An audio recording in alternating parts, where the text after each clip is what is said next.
Hey guys, so I'm working on my part two of my experiences. I'm trying this time to go by like create a script for it because and it's really hard. I've tried to do it, tried to record it and made a script maybe 10 times now. And the reason why I'm doing that is because I want to be fair. I want to make sure that everything that I say is exactly how it happened, or at least very close. I don't remember everything, but luckily I have everything that I basically go through is recorded in some way. So I have the timeline of where I went, where what I did, phone records, basically recordings of all the Zooms and all the telehealth things that I've done, email correspondence, and of course the groups and the forums. And I literally go day by day and check and see what happened because I don't remember everything. I've noticed that when I did the first part because I actually didn't remember exactly when I went to this doctor or that doctor or what I did. I was in withdrawal. I was not completely sharp, obviously. But today, when I was doing that, and in the last 2 weeks again, going to those groups, specifically one group called Beating Benzo, makes me really frustrated. I did go back to all my conversations that I had with the admins there and in the group. I'll give you some background on this group. So Beating Benzo is a group that was created by a lady called Rosalind Jones and her husband David Jones. Rosalind is a warrior. She's been through a lot. I actually only today read the whole story in her website. She's been through a lot. I commend her. It's very difficult what the Benzos did to her. Not just the Benzos apparently, but the Benzos too, and the doctors and everything. And and the thing is though that, and again I'm trying to be as fair as possible.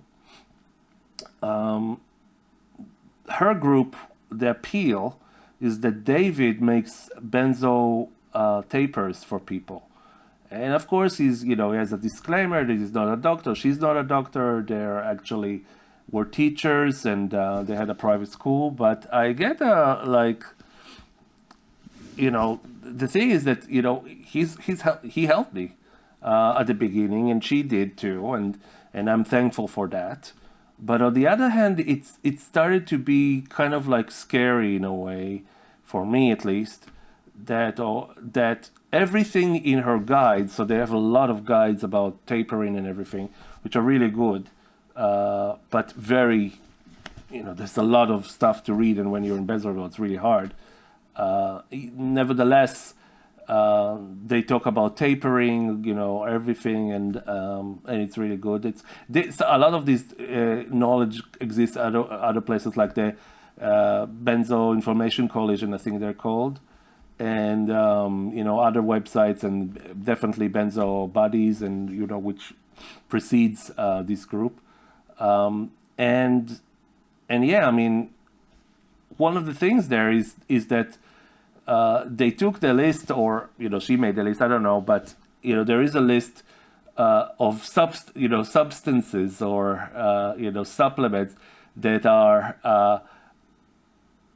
how do they call it, of concern, which fair enough, everything is of concern. I mean, even if you're not in benzo there's a lot of supplements and things like that can, do more harm than good for some people. But I hate this list. And in Rosalind Group, and I hate this list because it's too.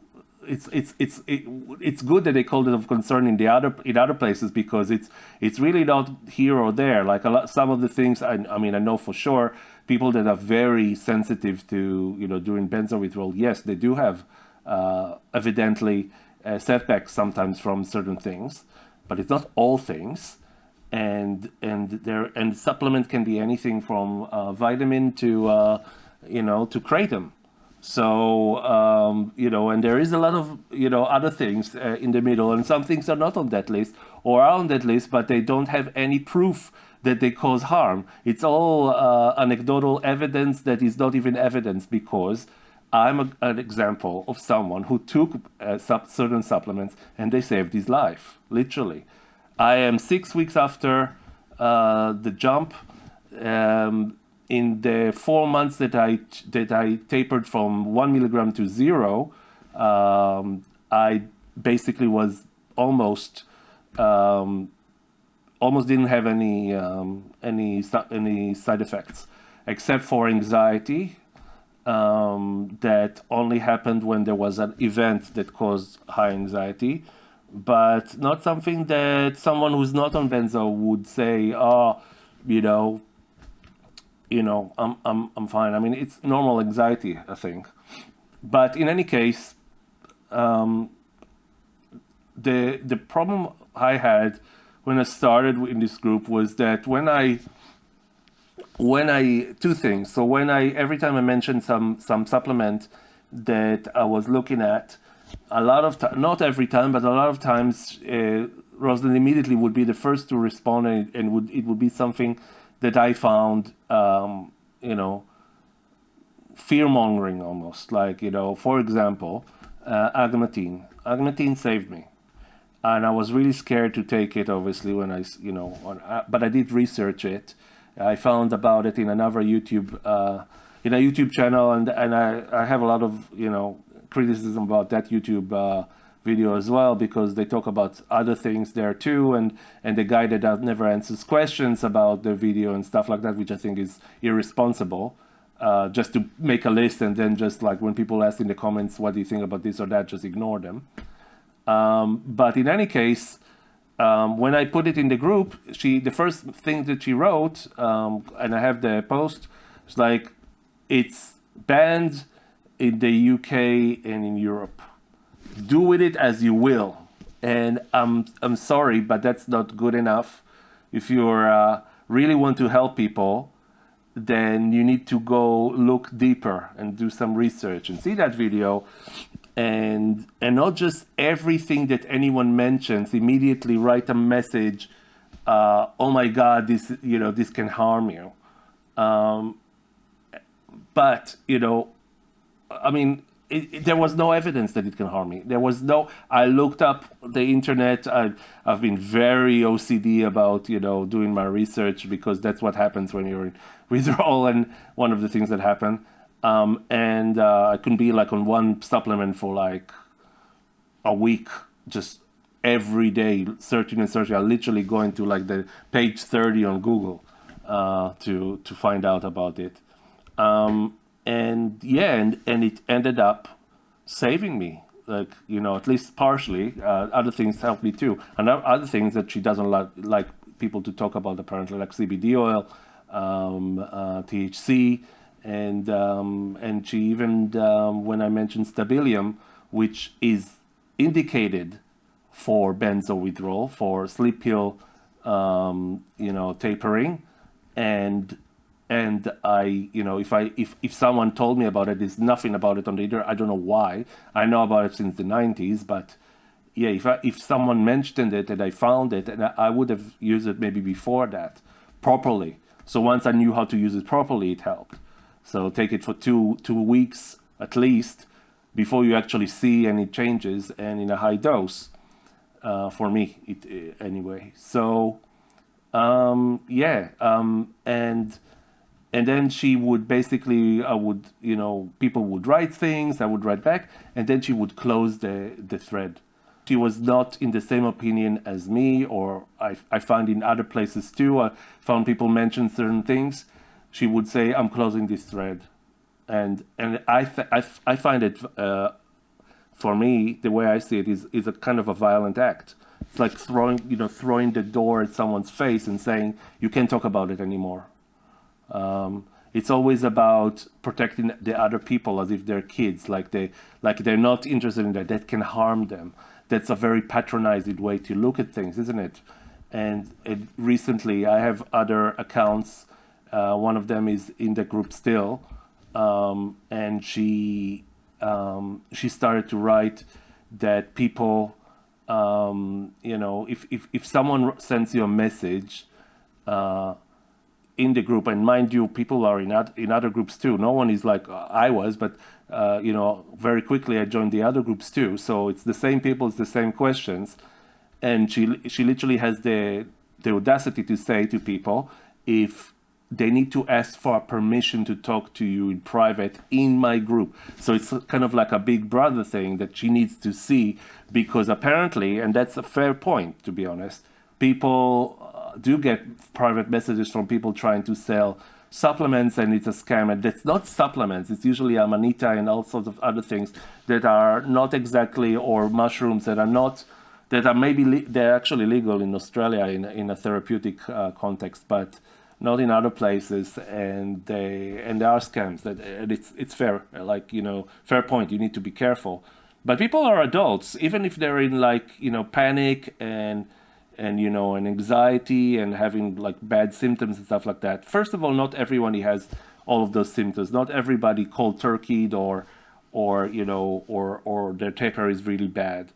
That's one thing. And the second thing is, like I said, we're adults. We're not children. When I joined the group, I didn't give up my freedom to do whatever I want in Facebook.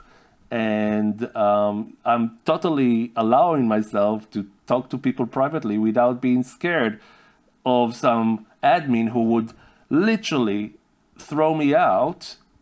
She says that they don't, but she did. If I talk to someone else, it's not your right. It's not your as an admin. You're just an admin of a Facebook group. Like, yes, for sure. Like, it's like a support group. But you need to let people decide for themselves. If someone sends them a message, if he's real or not, and you could just say, listen, these are the red flags you need to look at. But no, and it's always about confusing people, saving the herd of the lambs of like the way, that's the way I see it, that that are need that someone to and it's fair, it could be, but that they need that. But it's anyone will tell you, you don't want to let your patients, even like in a therapeutic way, to become dependent on you. Just like we don't want to be dependent on the drug, we don't want to be dependent on one person that would make or break us. And my story, how she banned me, was that first of all, she got really upset. We were Facebook friends, and she got really upset with, I guess, something I wrote about. Again, like I confronted her about some supplement. I think that's what I remember. I don't remember. But suddenly she wasn't my friend anymore, and she was angry, and I could see that she wrote me something really, really harsh, and then she deleted it and she changed it to something else. That's also something that happens quite a lot.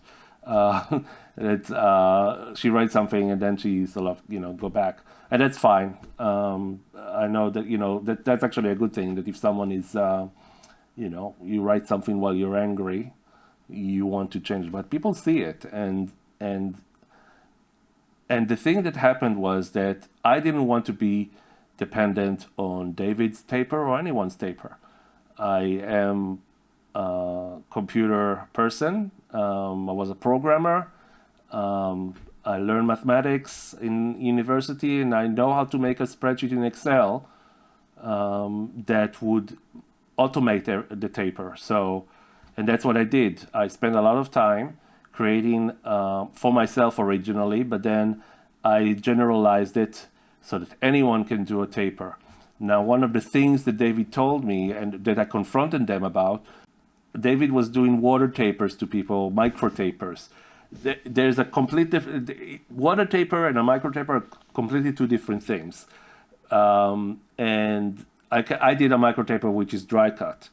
And I assume that he told me that he wants to make things simple for people. But the one thing that in their guides and in Mark Horowitz's research, and before Mark Horowitz, the Ashton method was also basically, she created like, it's not, she didn't call it hyperbolic taper, but it is in effect, getting lower and lower on the, like slower and slower as you get lower and lower. So it basically creates like a low curve, and a hyperbolic curve. And one of the things that that's something that everyone agrees on.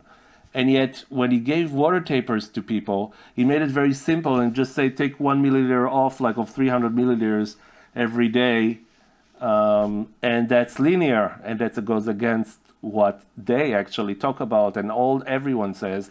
And when I confronted him about it, he said, "Look, it's just to make it easier for people. People find it confusing to use those things." Again, it's a bit patronizing. Yes, of course, people find it.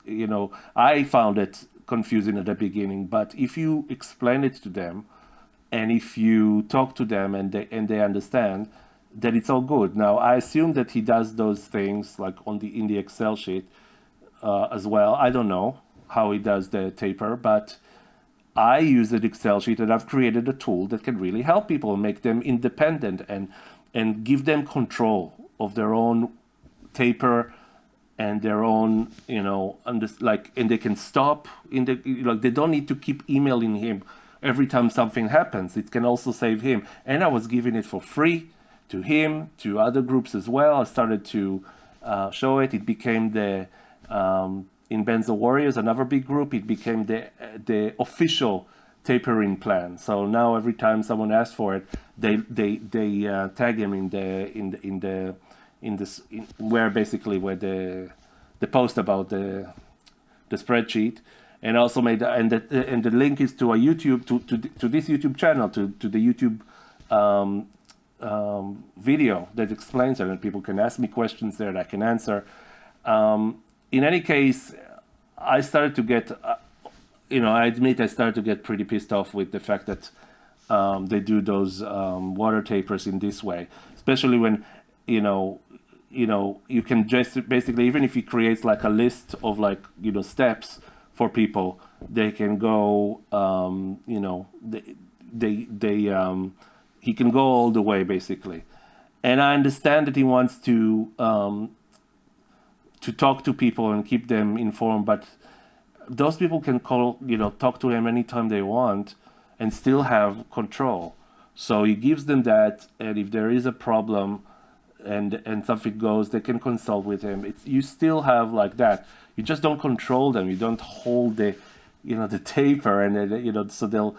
Because the way I see it is like, if you're in this position and that's what you do, you can create like a lot of fear with those people when they can't talk to you about certain things, or they're scared that you'll be gone one day. They're both pretty, I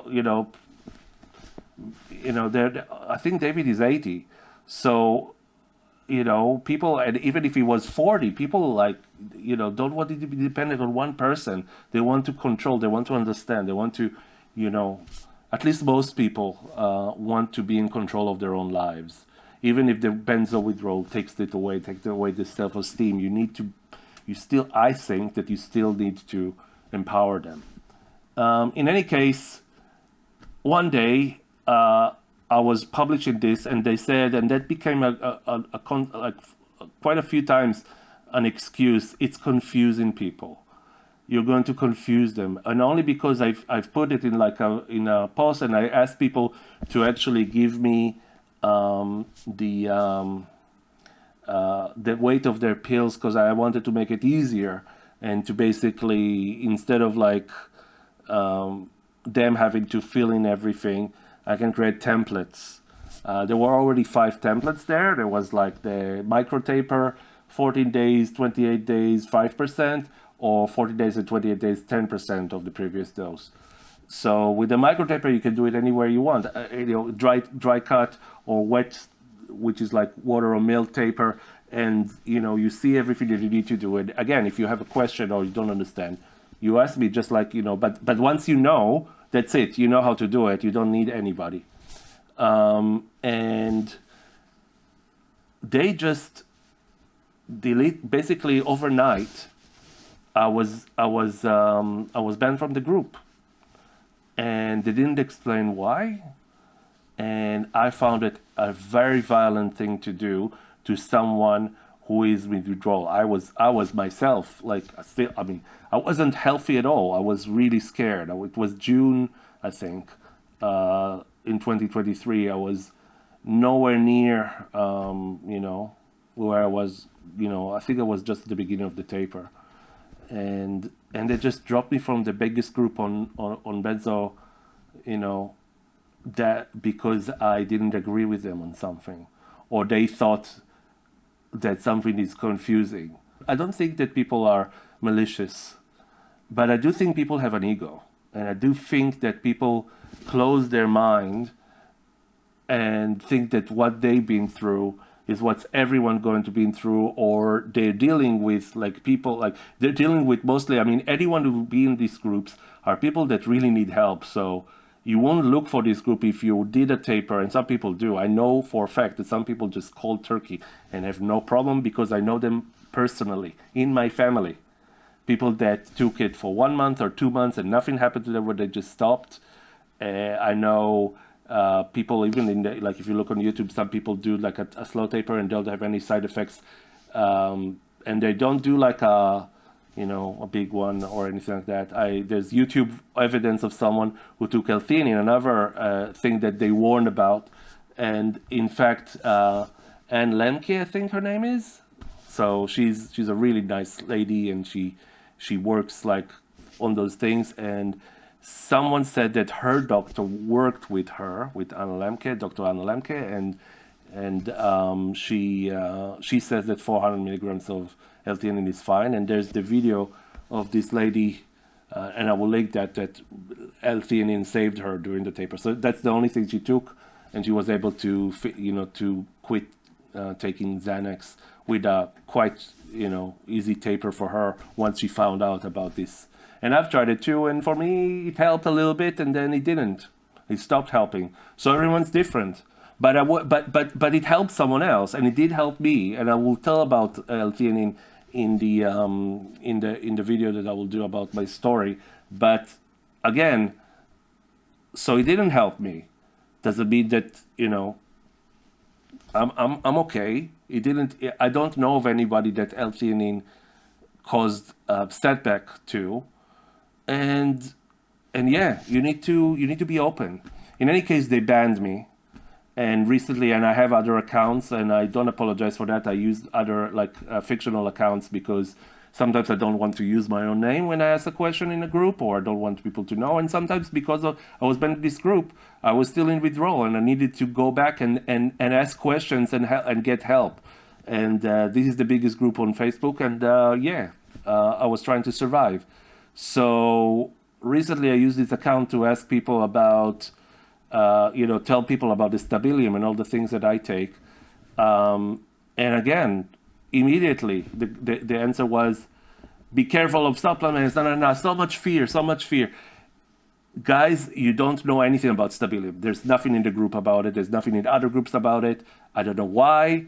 It's been around for a long time, but and you need to keep an open mind. Look, it's already half an hour. Again, I don't want to say that I don't think Rosalind or David are. In fact, David was very reasonable with me in all his conversations with me, even when I accused him and everything. But yeah, don't assume that everyone knows everything, and don't give your power to someone else. Not me, not her, not any admin of any group, not anybody, not your doctor. You've seen what's happening with your doctor. Not use your common sense. Research. Don't let people tell you, oh my God, you're obsessed about this. Stop researching so much. It's completely okay to research things to death when you are, in any kind of health situation or anything like that. You want to be the one who knows the best about your situation so that you can advocate for yourself. You want, if you have a loved one that can do that for you, it's even better, because they're not in your situation, and so it's much easier, less draining and scaring and causing anxiety for them to research, and they probably would do it better. So, but at the end of the day, it's you, it's your body, it's your life. Never give up that power to anybody. And yeah, and if you see a group where people say, the admins say, we don't encourage you to talk privately with other people or ask for consent, or you start to see comments saying, yay, like a witch hunt against people that talk privately to other people, make your own choice about what, if this is the right group for you. I would not leave the group. I would, it doesn't matter what, the reason why I'm saying this is because I'm humble now. I know that a lot of people gave me advice in and out of social media, and mostly out, and almost all of them had an ego. And when I told them that someone else said that gave me that plan, they didn't even look at it, they dismissed it. The conversation needs to be not personal and low, kind of like, you were wrong, you're stupid, you're not. No. Especially when people are in benzo withdrawal, they don't need that drama at all. All right, thank you so much for watching. Hopefully I'll see you in a shorter video soon. Thank you. Bye. Be strong.